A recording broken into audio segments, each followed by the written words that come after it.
Assalamualaikum warahmatullahi wabarakatuh. Sahabat beriman, andai saja pada saat itu Nabi Adam tidak memakan buah khuldi, maka bisa jadi manusia tidak perlu bekerja keras untuk beribadah dan memenuhi kebutuhan hidup. Mungkin yang barusan kalian dengar itu hanyalah ekspresi sebagian orang yang belum mengetahui kisah serta hikmah di balik terusirnya Nabi Adam. Apalagi selama ini kita hanya tahu tentang tujuan diciptakannya Adam dan tidak mengetahui hikmah di balik terusirnya Nabi Adam alaihissalam. Jika kalian belum mengetahui hikmahnya, tetap tonton terus video ini hingga akhir agar tidak sesat. Kisah terusirnya Nabi Adam dari surga adalah kisah yang sangat mempengaruhi kehidupan manusia sampai saat ini. Kisah tersebut bermula ketika Allah Subhanahu wa Ta'ala menciptakan Hawa sebagai seorang istri yang mendampingi Nabi Adam di surga. Hal itu terekam baik di dalam Al-Quran, di mana Allah Subhanahu wa Ta'ala berfirman, "Hai Adam, tinggallah kamu bersama istrimu Hawa di surga. Makanlah makanan dari jenis buah-buahan yang baik dan kamu sukai. Tetapi jangan memakan buah khuldi dari pohon ini, karena jika kalian berdua memakannya, kalian akan termasuk golongan orang-orang yang melanggar ketentuan Allah." Al-Quran Surah Al-A'raf ayat 19. Dari ayat barusan kita secara tersirat larangan Tuhan kepada Adam dan Hawa agar tidak memakan buah khuldi, tak lain dan tak bukan untuk menguji ketaatan mereka. Di tempat lain, iblis yang sejak awal tak menyukai manusia semakin dijangkiti kedengkian tatkala melihat kesenangan yang dirasakan oleh makhluk yang membuatnya terusir dari surga. Hari demi hari, iblis terus-menerus memikirkan cara bagaimana ia dapat memasuki surga dan menggoda Adam untuk memakan buah khuldi. Hingga tiba di suatu waktu, bersamaan dengan Adam serta Hawa dijangkiti rasa haus dan lapar, iblis berhasil memasuki surga dengan cara berubah wujud. Beberapa saat kemudian, ketika Nabi Adam tidak mengetahui musuh besarnya itu sedang mengawasinya dalam wujud lain, iblis pun berkata, "Hai Adam, jika kau lapar ambillah buah khuldi, aromanya sangat harum, ditambah lagi buahnya sangat lezat." Akan tetapi, ketika Nabi Adam melihat buah yang ditunjukkan iblis itu, Adam menolak. Berkali-kali iblis membujuknya, berkali-kali pula Adam dan Hawa menolak. Tentu saja, iblis yang mendapat penolakan merasa kecewa. Namun, makhluk tersebut tidak putus asa sedikit pun. Berbagai cara dan beragam tipu daya, iblis terus membujuk agar Adam mau memakan buah terlarang itu. Dan benar saja, di waktu yang lain, rasa lapar kembali menjangkiti Adam dan Hawa. Bedanya, rasa lapar yang mereka rasakan itu tak sama dengan rasa lapar sebelumnya. Di saat bersamaan, iblis melihat itu sebagai kesempatan terbaik menjerumuskan makhluk yang ia benci. Iblis lalu memetik buah khuldi dan membawanya ke hadapan sang nabi.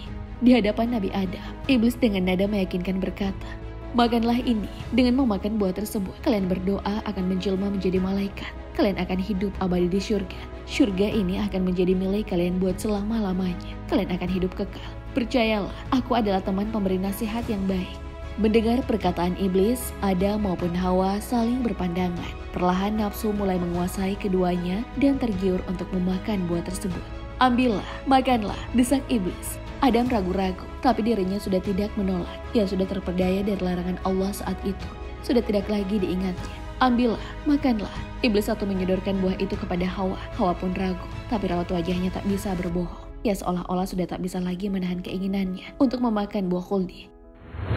Di saat keduanya merasa ragu, tiba-tiba iblis kembali meyakinkan dengan berkata, "Demi Allah, aku tidak menyesatkan kalian. Aku benar-benar memberi nasihat baik agar kamu tetap abadi di surga. Ambillah." Begitu yakinnya Adam dan Hawa tatkala iblis bersumpah dengan membawa-bawa nama Allah.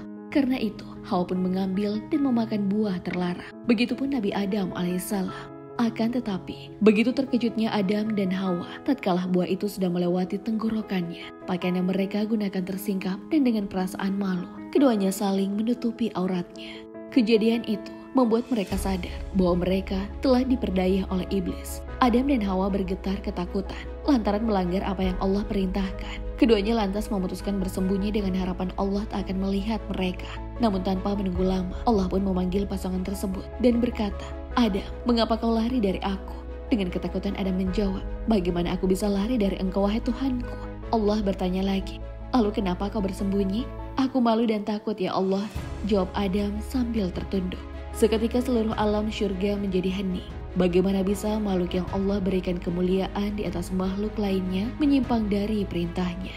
Dalam suasana haru, Allah lantas berfirman, "Bukankah aku telah melarang kamu berdua dari pohon satu itu? Dan bukankah aku katakan kepadamu, sesungguhnya iblis itu adalah musuh yang nyata bagi kamu berdua." Al-Quran, Surah Al-A'raf ayat 22. Setelah firman Allah tersebut didengarkan oleh Adam dan Hawa, beberapa saat kemudian keduanya pun diusir dari surga.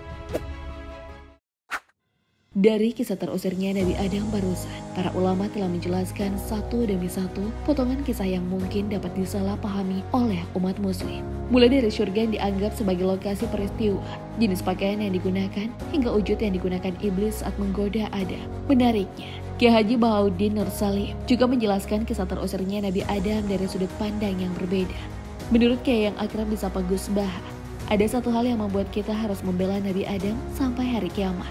Sebab saat beliau ditanya oleh Allah tentang alasannya melanggar perintah Allah, Nabi Adam berkata, "Demi kehormatanmu ya Allah, ketika nama engkau disebut oleh iblis, saya tidak pernah mengira ada makhluk yang berani bersumpah atas nama engkau kemudian ia berbohong." Ternyata perkataan Nabi Adam yang Gus Baha kutip dari kitab tafsir At-Tabari, itulah yang membuat kita harus membela Nabi Adam sampai hari kiamat. Pasalnya, ketika Allah mendengar jawaban sang Nabi, Allah dibuat terharu sehingga taubat Nabi Adam pun diterima. Karena itu, dari kisah terusirnya Adam, ada beberapa hikmah yang penting untuk kita terapkan dalam kehidupan dunia. Pertama, bersumpah dengan nama Allah adalah hal yang patut dihindari seorang muslim, dikarenakan mencerminkan perilaku iblis apabila sumpah itu tidak ditepati atau digunakan untuk berbohong. Kedua, meski berbuat salah adalah tabiat manusia, tapi Nabi Adam mencontohkan kepada kita, jika menyegerakan bertaubat memohon ampun kepada Allah adalah sikap yang sangat diutamakan. Terakhir, selama dunia masih berputar, iblis dan bala tentaranya akan senantiasa menggoda manusia dengan berbagai cara, entah itu melalui harta, tahta, wanita, bahkan keabadian. Sahabat beriman, menurut kalian, apa hikmah terbaik yang bisa kita petik dari terusirnya Nabi Adam dan Hawa? Allahu a'lam bishawab. Wassalamualaikum warahmatullahi wabarakatuh.